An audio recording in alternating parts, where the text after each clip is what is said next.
Carpathian पर्वत की भयावह चोटियों के बीच कैसल निशाचर था, एक प्राचीन किला छाया और रहस्य में डूबा। इसकी मीनारें आसमान को छूती थीं और दीवारें हवाओं को डरावनी कहानियां फुसफुसाती थीं, जो ठंडे पत्थरों को छूने की हिम्मत करती थीं। इसके सबसे गहरे तहखाने में एक भूला हुआ कक्ष अंधेरी रात से भी गहरे राज छिपाए था। लॉर्ड विक्टर ड्रैगनोव, कैसल निशाचर का स्वामी, एक प्राचीन वंश का वैम्पायर था। उसकी आंखें अमृता की भयानक रोशनी से चमकती थीं और उसकी उपस्थिति एक भयावह वैभव बिखेरती थी।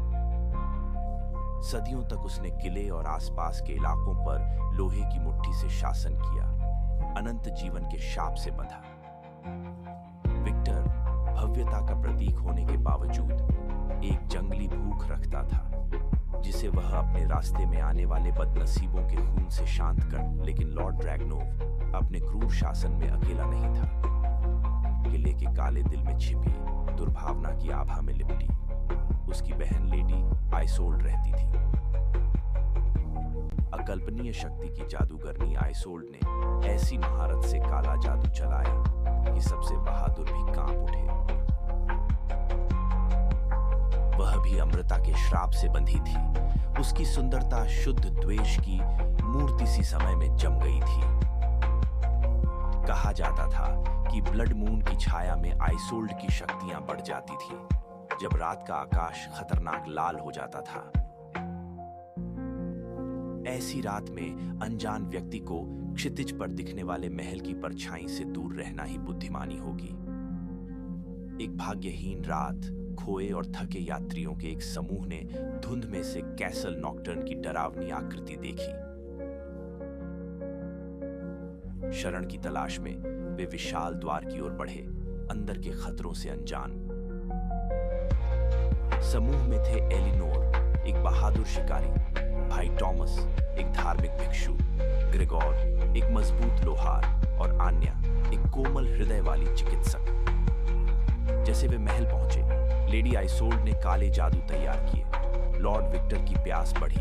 एक भयानक शिकार रात का संकेत मिला। यात्रियों को ग्रैंड हॉल में प्रवेश करते ही डरावनी चुप्पी का स्वागत मिला। हवा में सड़ांत और कुछ और भी भयानक चीज की गंध थी। जैसे जैसे वे महल में गहराई में गए, पत्थर की दीवारें उन्हें घेरती गईं। अप्राकृतिक भय से दम घुटने लगा। अचानक मशालें बुझ गईं, उन्हें घने अंधेरे में डाल दिया। लेडी आइसोल्ड छायाओं से निकली।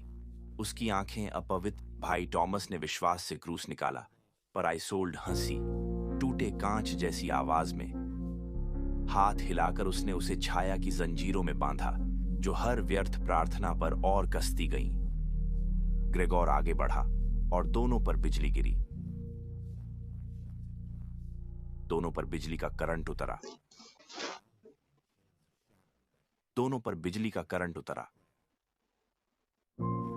ग्रेगोर ने हथौड़े से आगे बढ़ा, पर विक्टर हवा से प्रकट हुआ और लोहे की पकड़ से हथियार थाम लिया। दानवी शक्ति से विक्टर ने ग्रेगोर को कमरे में फेंका, जिससे वह टकराकर बेहोश हो गया। एलेना ने निडर और अटल चांदी के तीरों से धनुष चलाया, पर वे आइसोल्ड के जादू से टकराकर बेअसर हो गए। आन्या ने कांपते हुए आंखें बंद कीं और दादी से सीखा प्राचीन मंत्र जपने लगी। अनजानी शक्तियों से खेलते उसने अनजाने में अंधेरे को खींचा, जो विक्टर के खूनी इरादों से उसे बचाने वाली ढाल बन गया। एक सन्नाटा छा गया, जैसे हवा अंधेरी ऊर्जा से कांपने लगी।